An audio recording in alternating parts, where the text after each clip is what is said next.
Bonjour, c'est Aude. Je suis ravie de vous retrouver aujourd'hui pour une présentation d'un mini-album, enfin d'un album avec sur le thème de Alice, avec les papiers digitaux. Donc je vous mettrai un aperçu en incrustation dans la vidéo ainsi qu'un lien vers la présentation des papiers. Donc j'ai imprimé toute la collection et même certains, je les ai imprimés plusieurs fois. Donc c'est une nouveauté pour moi cette reliure, j'ai voulu tester. Donc elle est vraiment très facile pour les débutantes, c'est parfait. Pour la couverture, donc j'ai principalement utilisé des chutes, c'est pourquoi vous voyez qu'il y a plusieurs morceaux de papier. Moi j'aime bien, ça change un petit peu. Voilà. J'ai décidé de faire un shaker qui s'ouvre comme une fenêtre, donc maintenu par 3 aimants, car je n'ai plus d'aimants assez forts, donc ce sont des aimants N35 je crois. Donc il y en a 3 dessous. Ici on peut mettre une photo si on veut, ou laisser comme ça, n'importe. Hein.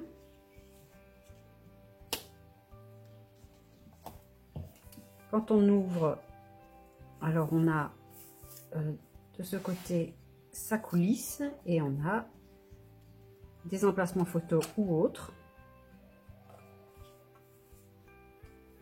Il faut mettre ceci comme ceci pour pas avoir de problème. Et pareil pour le bas. Et j'ai fait la même chose pour le dos de couverture de la fin.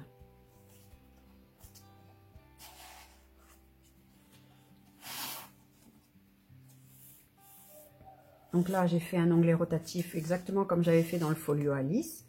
D'ailleurs, on pourrait aussi faire une décoration ici parce que de ce côté, il n'y a rien, donc ça ne va pas s'accrocher. Je mettrai peut-être des die cuts par la suite.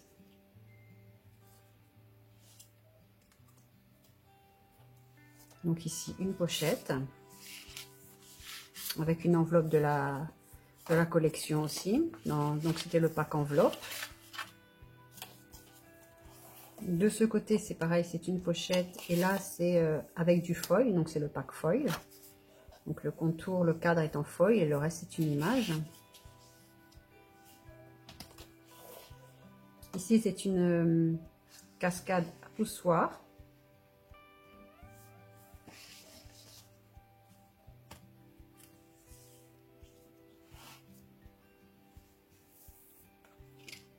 Donc, normalement, c'est aimanté, mais vous voyez, comme je vous disais, mes aimants n'étaient pas assez forts et j'en ai mis qu'un. Donc, la prochaine fois, je le sais, il faut en mettre 2 parce que ça tient, mais pas, regardez, pas suffisamment. Donc, ici, j'ai mis ce petit papier juste pour pas oublier de vous dire, c'est qu'on peut mettre 2 photos dessous. Donc, il y a un petit shaker, un die cut, ça s'ouvre. Ici, on a la place pour mettre une photo si on veut, ou même une carrée, ça passe très bien. Ici, c'est simplement parce que je n'ai pas fait de gousset pour pas avoir trop d'épaisseur. Donc, c'est juste des petites pochettes simples. Ici, c'est une carte foil. De ce côté, on ouvre.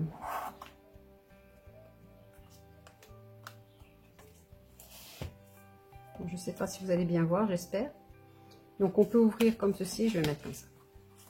On peut ouvrir comme ceci et en dessous, là, on peut mettre une photo. Pas le papier assez grand avec moi. Vous voyez, hop. On peut mettre une photo si on veut ou du journaling. On peut rabattre ça, mais en dessous, on peut aussi mettre une photo qui serait complètement cachée. Moi, j'ai mis cette grande carte en fait. Ça, c'est Crazy Paper, je crois. Le tutoriel, j'ai suivi Crazy Paper pour faire ceci. Ainsi que ceci. C'est pas évident de vous montrer. Oups, ça bouge en vidéo. Aimanté bien sûr. Donc ce sont des die cuts ici. Ici ce sont des die cuts. Ici vous voyez que ma tranche elle est beaucoup plus large que là, simplement parce que des deux côtés c'est assez épais. Donc c'était pour ce qui est bien aussi d'ailleurs avec cette reliure, c'est qu'on peut ajuster nos tranches. Moi je trouve que ça ne choque absolument pas. Ici c'est 1 cm, ici c'est 2. Moi ça ne me gêne pas, au moins quand je le ferme il tient bien, il est propre. Ici c'est un aimant. Et ceci aussi je crois que c'est Crazy Paper. Crazy Paper. Ne faites pas attention à mon accent. Ici tout simplement une flippette avec une breloque lune maintenue par un brad blanc. Comme il y a de l'épaisseur des deux côtés, j'ai préféré faire tout simplement une pochette. Et ici aussi, et vous voyez, j'utilise maximum de mes papiers. Donc là, ce sont 2 chutes de papier. Moi, j'aime bien. Ça me choque pas parce que ça suit un peu la continuité de la page précédente.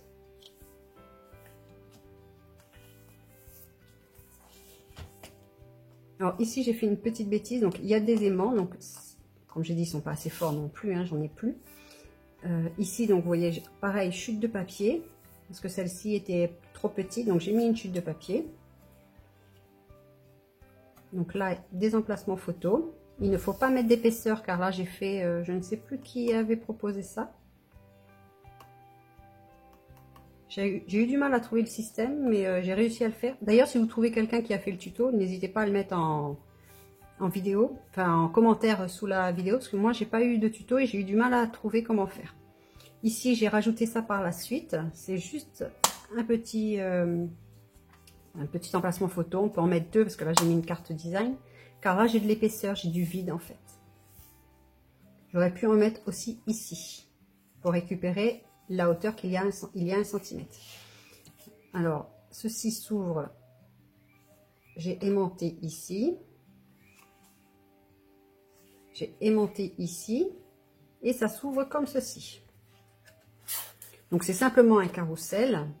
L'astuce est dans cette attache-là qui n'est pas collée, qui est juste maintenue par un brad. Voilà. Et j'ai mis des aimants pour être sûr qu'ils ne bougent pas quand je bouge l'album en fait. Et on peut mettre les photos sur ces emplacements-là. Tous les emplacements pleins.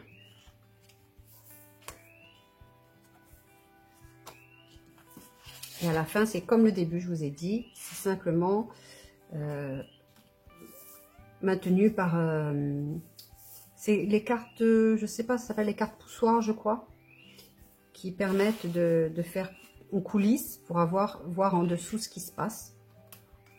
Donc on peut le faire soit dans ce sens-là, soit dans ce sens-là. À la base, je devais le faire comme ceci pour coulisser dans ce sens-là, mais mes papiers n'étaient pas, le design ne correspondait pas, j'avais déjà découpé, donc pour pas perdre mon papier, j'ai fait comme ceci.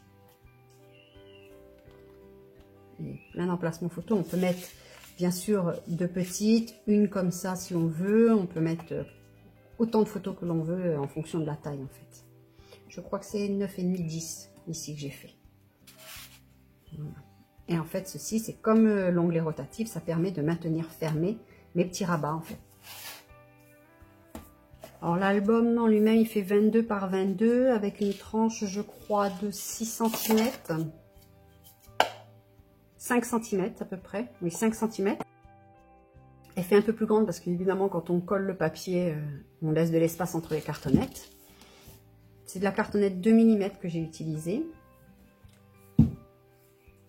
Donc voilà, c'était nouveau pour moi, je voulais le tester avant de vous en faire un tutoriel. Beaucoup d'américaines et quelques françaises, je pense, font cette reliure là. Le fait qu'il y ait un double pli ici, moi j'ai laissé 1 cm, on peut laisser plus aussi, cela dépend vraiment de format de vos pages. Si vous faites des pages très fines, c'est-à-dire pas d'épaisseur comme ceci, un demi-centimètre, je pense que c'est suffisant. Moi, elles étaient quand même assez conséquentes car il y a des pop-up. Donc, j'ai préféré mettre 1 cm.